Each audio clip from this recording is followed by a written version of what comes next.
ምን አይነት ተንኮል እያሰብክ ነው ወንድሜ? ብሌን ምን ተገትረሽ ታያለሽ? ለዶክተሩ የሚበላ ነገር ይሽለት እንጂ እኔ ደግሞ የሚጠጣ ነገር ልክሻለሁ።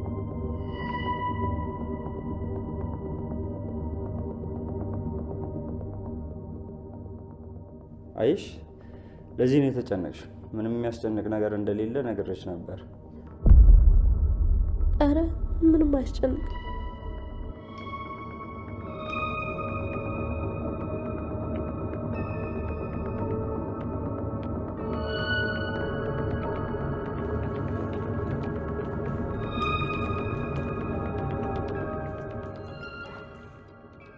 በቃ እንግዲህ ስራዬን ጨርሻለሁ። ከፈቀዳችሁ ልሂድ? እሺ ዶክተር፣ ምሳ በልተህ ብትሄድ ጥሩ አይደል? ውጤቱ ቶሎ እንዲደርስ አሁኑኑ ሄጄ መስጠት አለብኝ። እሺ በቃ እንደሱ ከሆነ ሂድ። ምን ሆነሻል ሰላም? እንዴ ቤታችን ትልቅ እንግዳ መጥቶ በዛ ላይ ዶክተር እንዴት ምግብ ሳይበላ ይሄዳል? አዎ ልክ ነህ። እየሰማ ነው አይደል ዶክተር? አንድ ቀን ቢዘገይ ምን ችግር አለው ታዲያ? የት ይሄዳል ብለሽ ነው? የሚያስቸኩል ነገር የለም። ሁላችንም ደግሞ እዚሁ ነን። ተጫውቶ ቀስ ብሎ ይሄዳል። ግን ምንም ግን ብሎ ነገር የለም። ምን ነካሽ እህቴ? እንደዚህ አይነት ባህሪ ከየት ነው ያመጣሽው? በእውነት ነውር ነው። ለሰላም የተፈጠረውን ነገር ብነግራት ምን እንደሚፈጠር ታውቂያለሽ ነው። ስለዚህ አርፈሽ ብትቀመጭ ይሻልሻል። አታድርገውም ዶክተር፣ አታድርገውም። ትሰምኛለሽ? ቃል ከፈለኩ አሁን በተፈጠረው ነገር እያስፈራረው እንደ ልቤ ልጫወትብሽ ይችላል። ነገር ግን እኔ እንዳንቺ አይደለሁም። አንድ ምክር ልምከርሽ፣ በየትኛው መንገድ ውጤቱን ልቀየሪያችኝ። ስለዚህ በፍጥነት ቦታሽን ብትፈልጊ ነው የሚሻልሽ።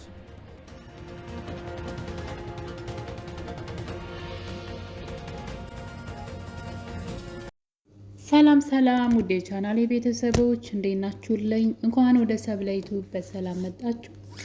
የኔ ወዶች እንግዲህ አደራ ድራማ ሰላም በኃይሉንና ቃልን መፈናፈኛ አሳጥታቸው እንግዲህ እስከ ዛሬ ድረስ በእሷ ህይወት ላይ ሲቀልዱ ወንድም መስሎ ጥላት ሆኖ ህይወቷን እኔ ያስተካክልልሻለሁ እኔ ወንድምሽ እያለው እያለ እንግዲህ በኃይሉ ነገሮችን ሁሉ እሱ በሚፈልገው ሲያሽከረክር ኑሯል።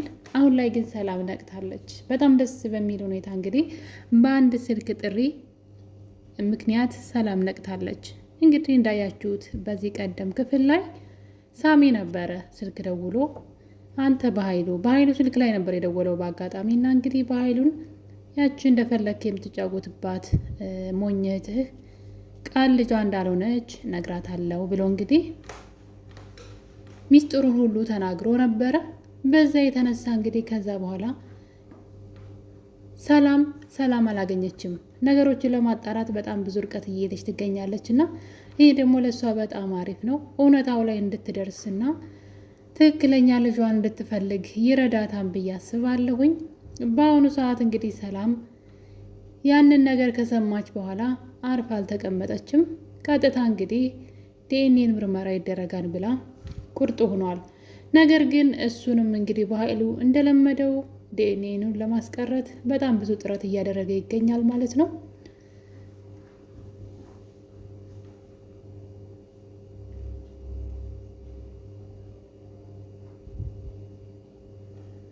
በአሁኑ ግን የሚሳካለት አይመስለኝም። በኃይሉ ምንም ነገር ቢያደርግ በአሁኑ ማምለጥ አይችልም።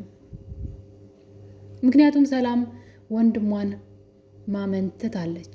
እስከ ዛሬ ድረስ እንግዲህ ሁሉንም ነበር የሚያምናት፣ ያለችውን ሁሉ ነበረ ትክክል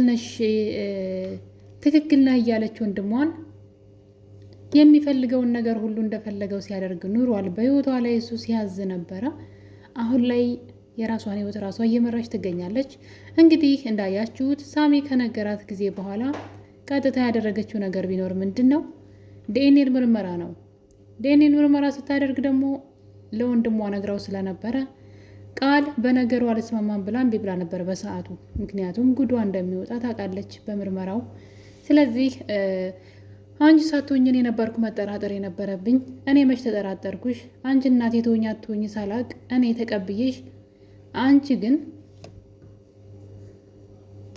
ግን እኔ ልጅሽን ለስንት ዓመት እናት ተርቤ ኑሬ አሁን መተሽ እንዴት ልቤን ትሰብሬዋለሽ? በማለት እንግዲህ ሰላምን ልቧን ለመብላት እየሞከረች ነበረ። ነገር ግን አልተሳካም። ሰላም አምራለች። ምናልባት ልጄ ከሆንሽ አብዝቼ ይቅርታ ጠይቅሻለሁኝ ብላታለች። ነገር ግን አሁን ላይ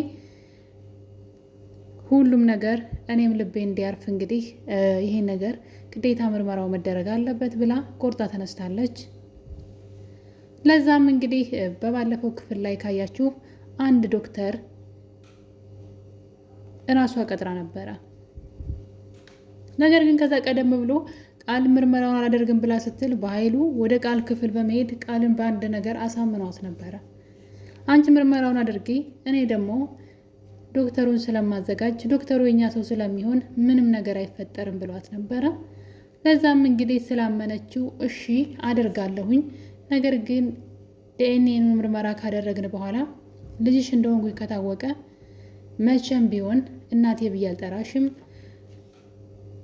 ይቅርታም አላደርግልሽም በማለት እንግዲህ ሰላምን ስታስፈራራት እያየን ነበረ። ሰላም ግን ምንም ከሀሳቧ ዝንፍ ልትል አልቻለችም። ይህን ሁሉ ነገር ተናግራት ራሱ ምንም ሀሳቧ ልትቀይር አልቻለችም። እና እንግዲህ በመጨረሻም በኃይሉ ሂጅና እመረመራለሁ ብለሽ እንደዚህ ብለሽ አሳምኛት፣ እኔ ዶክተሩን አሳምናለሁ ብለው እንግዲህ ዶክተር አዘጋጀ፣ የራሱ ዶክተር የሆኑ ማለት ነው። እናም በመጨረሻም እንግዲህ የፈለጋችሁትን ገንዘብ እከፍላችኋለሁኝ፣ እናንተ ብቻ ምርመራውን ቀይሩልኝ አደራ ብሎ የተነጋገራቸው ያዘጋጃቸው ዶክተር ነበረ። እንደለመደው እንግዲህ የሰላምን ሕይወት ዛሬም ጥሩ ወንድም መስሎ እንግዲህ ነገሮችን ሊያበላሽባት ነበረ። ነገር ግን ሰላም ይህን ነገር ስትሰማ ቃል የበኃይሉን ምክር ሰምታ ሂዳ እኔ ምርመራ አድርጋለሁኝ ብላ ሰላምን ለማስፈራራት ብትሞክርም ሰላም ግን እኔ የማደርገው ራሴ ባዘጋጀው ዶክተር ነው ብላ እንግዲህ ሁለቱንም የማይወጡት ወጥመድ ውስጥ ከታቸዋለች ማለት ይቻላል። ወጥመድ ነው እንግዲህ በእነሱ ቤት እሷን በድጋሚ ሊያታልሏት ነበረ። እሷ ግን በቀላሉ እጅ ልትሰጣቸው አልቻለችም። እናም እንግዲህ አይሆንም ራሴ ያዘጋጀሁት ዶክተር ነው የሚሆነው ብላለች ሰላም። በዛም የተነሳ ግራ ተጋብተዋል። ምክንያቱም መጀመሪያውኑ እምቢ እንዳለች ብትቀር ጥሩ ነበረ። እሷ ግን በኃይሉን ተማምና ምርመራውን አደርጋለሁኝ ብላ ሰላም ላይ ስትፎክርባት ነበረ። ሰላም ግን ሀሳቧን ልትቀይር አልቻለችም። ምርመራው እርግጠኛ ስለሆነች ምርመራው እንደሚቀየር ስለምታውቅ ቃል ከምርመራው በኋላ እናቴ ብዬ አልጠራሽም ብላት ነበረ። ምክንያቱም ደግሞ ምርመራው እንደሚቀየር ታውቃለች። በኃይሉ ከሆነ ዶክተሩን የሚያመጣው በቀላሉ ምርመራው እንደሚቀየር ታውቃለች። ነገር ግን ሰላም አይሆንም፣ እኔ ነኝ ዶክተሩን የማመጣው፣ ታማኝ ዶክተር፣ ለዛውም እዚሁ ቤት ውስጥ እኔ ራሴ ነኝ የማመጣው ብላ ክው አድርጋቸዋለች። አሁን ላይ እንዴት አድርገው ያበላሹትን ነገር እንደሚያስተካክሉት ግራ ተጋብተዋል። ቃል በድጋሚ እንግዲህ ምርመራ አላደርግም ማለት አትችልም። አንዴ ተስማምታለች፣ በዛ ላይ ደግሞ ግዴታዋ ነው። እና እንግዲህ ምንድን ያደረገችው በኃይሉ በሌለበት ጠብቃ ማለት ነው። ቃል ብቻዋን በሆነችበት ሰዓት ነበረ ዶክተሩን ወደ ቤቷ የጋበዘችው። በሰዓቱ ቃል ተኝታ ሁላ ነበረ። ደውላ ማንንም መጥራት አችልም፣ የሆነ ነገር ተፈጠረ ብላ ምክንያት ፈጥራ ማምለጥ አችልም። ተኝታ ነበረ፣ በኃይሉ ቤት አልነበረም። ከዛ እንግዲህ ድንገት ቃል ከእንቅልፏ ተነስታ ወደ ሳሎን ስትሄድ ዶክተሩ ቁጭ ብሎ ነበር እና የሰላም ስራ በጣም ነው ያስገረመኝ። እንዴት ንቅት እንዳለች፣ እንዴት በቃ ያ ሞኝነቷን ትታ ብልጥ እንደሆነች ማለት ነው። በጣም ብዙ ማስፈራሪያ እኮ እያመጡላት ነበረ፣ ወንድሟም ሳይቀር። ቃል ራሷ አንቺ እናት አይደለሽም፣ ጨካኝ ነሽ፣ ለስንት ዓመት ናፍቄሽ ሳገኝሽ ጭራሽ እንደዚህ ትኛለሽ፣ በእናት ናፍቆት ተሰቃይ ኑሬ በማለት አንጀቷን ለመብላት ብዙ ሞክራ ነበረ፣ ልክ እንደስከ ዛሬው ማለት ነው። ነገር ግን ሰላም ምንም አልመሰላትም። እውነታው ከወጣ በኋላ እንነጋገራለን በማለት እንግዲህ ነገሩን አልቀበልም ብላቸዋለች። በዛ የተነሳ ግራ ተጋብተው እያለ እንግዲህ ዶክተሩን በጧት ነበረ እንግዲህ አምራለች ማለት ነው። ምንም ከሀሳቧ ከአሰበችው ዝንፍ ማለት አልቻለችም። በጧት ነበረ ዶክተሩን ከቤት የቀጠረችው እና እንግዲህ ሰላም ዶክተሩን ቀጥራ ቃል ከእንቅልፏ ስትነሳ ዶክተሩ ሳሎን ቁጭ ብሎ ነበር ያገኘችው። የት ታምልጥ? በሰዓቱ ያላት አማራጭ እንግዲህ ግዴታ ጸጉር ከሚነቀል ከጸጉሯ ላይ ማለት ነው አመመኝ ብላ እንግዲህ ወደ መታጠቢያ ቤት ስትሄድ በኃይሉ ጋር ተደብቃ ስትደውል ድረስልኝ በማለት ማለት ነው። ነገር ግን ምንም አልተሳካላትም። በኃይሉም መጣ። ነገር ግን ዶክተሩ ጸጉሯን ነቅሎ ወስዷል እንግዲህ እና የአሁኑ ዶክተር በምንም ነገር የሚቀየርም አይመስለኝም። ምክንያቱም በጣም አደገኛ ነው። ቃል እንኳ ሳትቀር ለማማለል ሁሉ እየሞከረች ነበረ ዶክተሩን ወደ ራሷ ለመሳብ ወይም ደግሞ ያው ራሷን እንትን ብላ ራሷን አሳልፋ ምንድን ነው ራሷን አርክሳን በለው በቃ ብቻ የፈለግከውን ነገር ሆነልሃለሁኝ ምርመራውን ቀይርልኝ ነው ያለችው ቃል በቃልና ዶክተሩ በመጀመሪያ ሰዓት ግን ቃል ስታማልለው እያማለለላት ነበረ። በሀሳቧ ሁሉ የሚስማማ ነበር የሚመስለው። ነገር ግን ቆይቶ እንግዲህ ድፍረትሽ በጣም ይገርማል። መቼም ቢሆን በውበትሽ ልትማረኪ ትችያለሽ። ብዙ ነገር ወንድ ልጅ ነኝ ልሳሳት እችላለሁ፣ ግን በፍጹም ቃሌን እምነቴን ግን በዚህ በተራ በረካሽ ነገር አልለውጠውም በማለት ቃልን እንደው እኔ እንዴት ደስ እንዳለኝ ማለት ነው። ዶክተሩ እንደዚህ አይነት ታማኝ ሰው በዚህ ዘመን ሲኖር በኃይሉ የሆነ ነገር ብሎ ነበረ። ዶክተሩን በቀላሉ በገንዘብ እንገዛዋለን ብሏት ነበረ። እሺ ባይልስ ስትለው ቃል ገንዘብ ማንንም ምንንም ይገዛል። ሰው ለገንዘብ ብሎ ለምን ሰው የሚገል ይመስልሻል? እኛም እኮ ለገንዘብ ብለን ነው ሰላም እንደዚህ የምናደርጋት እና ለገንዘብ ብሎ ማንም ሰው ምንም ያደርጋል አታስቢ ነበር ያላት። ይሄኛው ዶክተር ግን ገንዘብ የሚገዛው አይነት ሰው አይደለም። በጣም አደገኛ ዶክተር ነው። እንግዲህ ፀጉሩን ነቅሎ ከወሰደ በኋላ ከቅንጭላቷ ላይ ቃል ሰውየውን ለማማለል ስትሞክር ይሄን የምርመራውን ከኔ ላይ የወሰድከውን ፀጉር እኔ በሌላ ቀይርልሃለሁኝ፣ እኔ የምጠይቅ ይሄን ብቻ ነው፣ አንተ ግን የፈለግከውን ሆንልሃለሁ ብያለችው ነበረ። ነገር ግን ይህንን ምርመራ በፍጹም መቀየራችም ካሁኑ መግቢያሽን ፈልጊ ብሎ ነው ዶክተሩ ራሱ ቁርጧ የነገራት። ምን አይነት ታማኝ ዶክተር እንደሆነ ማለት ነው። አሁን በሆነ ነገር ተሸወደ ብዬ በፍርሃት ነበር። ጥንቃቄው ራሱ ሰላም እንዴት እንዳስጠነቀቀችው። ሰውየው የእሷን ፀጉር ከወሰደ በኋላ በኃይሉ መጥቶ ነበረ። በኃይሉ አይኑ ከቦርሳው ላይ ነበረ። ፀጉሩ የዴኔን ውጤቱ የተቀመጠበት ቦታ ላይ ነው። ዶክተሩ ወደ መታጠቢያ ቤት ለመታጠብ ሲሄድ ትንሽ እንደተራመደ ነበር ተነስቶ ሳሎን ላይ ትዝ ሲለው ቦርሳው እዛ ጋ ነው እና ወንድሟ ነው ያለው። እንግዲህ ቤት ውስጥ ነው። እንዴት እንደተጠራጠረ ራሱ አላውቅም። ይመስለኛል ቀድማ ሰላም አስጠንቅቀዋለች መሰለኝ እና ተመልሶ ቦርሳውን ይዞት ሄደ። ተመልሶ መጥቶ ቦርሳውን ይዞት ነው ሄደው እና በጣም ነው ያደነኩት። በዚህ መጠን ጥንቃቄ ያለው ሰው ከሆነ በምንም ተአምር እነ በኃይሉ ይሄን ውጤት መቀየር አይችሉም። በእርግጥ ያስፈራል። ሰውየው ግን በቀላሉ በገንዘብ የሚሸወድ አይነት ሰው አይደለም። እና እንግዲህ ቃልና በኃይሉ ምንም እየተሳካላቸው አይደለም። ዙሪያውን ገደል ሆኖባቸዋል። በኃይሉ እንደውም የሆነ ነገር አስቦ ነበረ። ዶክተሩ ወደ ምርመራው ቦታ ተብሎ ሄጄ ቶሎ እንዲደርስልሽ ማድረግ አለብኝ ብሎ ሲል አቶ በኃይሉ ምን አስቸኮለ ዶክተር፣ ቀስ ብለህ ቡና ጠጥተህ ትሄዳለህ በማለት ዶክተሩን ለማዘግየትና ነገሮችን ለማበላሸት ሲሞክር ነበረ። ታዲያ ሰላም ይህን ነገር ጠርጥራ ወንድሜ ደግሞ ምን እያሰብክ ምን አይነት ተንኮል እያሰብክ ይሆን እያለች በዚህ መጠን ወንድሟን በደንብ አውቀዋለች ማለት ነው። ሰላም ከረፈደም ቢሆን አቶ በኃይሉ ተንኮለኛና ክፉ ሰው ወይም ደግሞ በእሷ የሚቀናባት እሷን ጥሎ የእሷን የሆነ ነገር ሁሉ መውሰድ እንደሚፈልግ እየገባት መጥቷል። ለዛም እንግዲህ አሁን ላይ ምንም አይነት ቃላቶች ወደ እሱ ሊመልሳት አልቻለም። እውነታውን ለማወቅ አንድና አንድ የጀመረችውን ነገር መጨረስ ነው።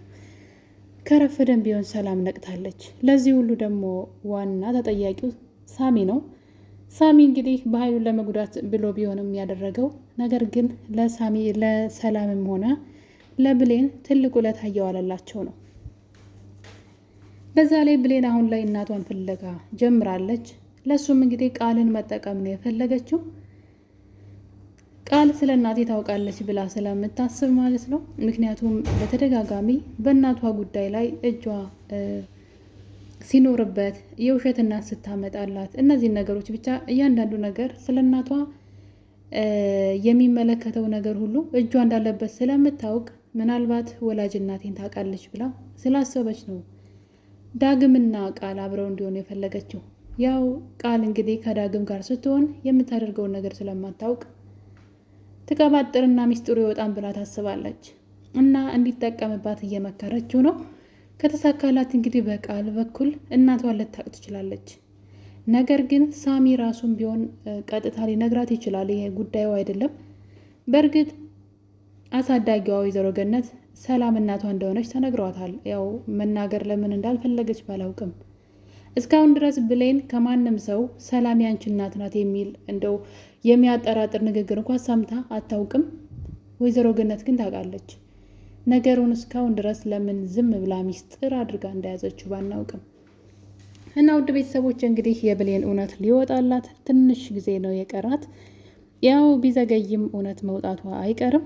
እንግዲህ በእውነተኛ ታሪክ ላይ ተመስርቶ እየተሰራ ያለው አደራ ድራማ የሰላም ያደራ ልጇ ብሌን ሰራተኛዋ ሁና ቤቷ እየኖረች በወንድሟ ክፋትና በወንድሟ ስግብግብነት በወንድሟ ገንዘብ ወዳድነት ደግሞ ሌላ ሰው ልጅ ማንነቷ የማትታወቅን ልጅ አምጥቶ የእሷ ልጅ አድርጎ በመስጠት ልጇ ሰራተኛ ሆና በድህነት አድጋ አሁንም እናቷ አጠገቧ እያለች ነገር ግን እናቷን ሳታውቅ ሰራተኛ ሆና ትኖራለች። እናትና ልጅ አንድ ቤት እየኖሩ አይተዋወቁም።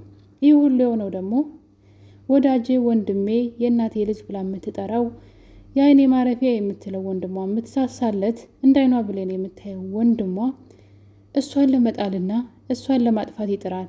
የሚገርም ታሪክ ነው። ታዲያ እንግዲህ የአደራ ድራማ መጨረሻ የሚሆነው ሰላምና ብሌን እናትና ልጅ መሆናቸውን በሳሚ በኩል ከሰሙ ነው። ምክንያቱም አሁን ላይ ሰላም ሙሉ ለሙሉ ቃልና በኃይሉን ማመን ትታለች።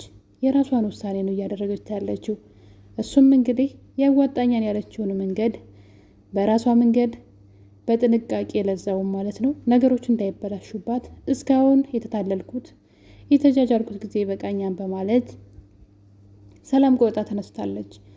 የወንድሟ የማባበያ ቃላትም ሆነ የቃል እናቴ የኔ ስንት ዓመት አንቺን ስጠብቅ ኑሬ ዛሬ መተሽ ልጅ አይደለሽም ትኛለሽ እያለች ሆዷን ለማባባት የምትሞክረውን ነገር ሁሉ ወደኋላ በመተው እውነትና እውነትን ለማወቅ ሰላም እየጣረች ነው።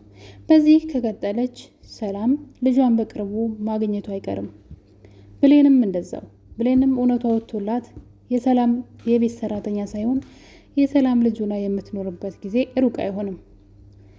አደራ ድራማ ክፍል 43 እንግዲህ በጣም ደስ በሚል ሁኔታ እውነቶች ሊወጡ ከጫፍ የደረሱበት ሰዓት ላይ ደርሷል። በሚቀጥለው ክፍል እንግዲህ ዶክተሩ በታማኝነት የሰላምን የዲኤንኤን ውጤት ያመጣ ይሆን ወይስ በቃልና በኃይሉ በገንዘብና በማታለል ሀሳቡን ይቀይር ይሆን? በጣም አጓጊ የሆነው አደራ ድራማ ክፍል 43 የዛሬው ይህን ይመስል ነበረ። በሌላ በአዲስ ክፍል እስከምንገናኝ ድረስ የዛሬን አበቃን። ቸር ቆዩልኝ።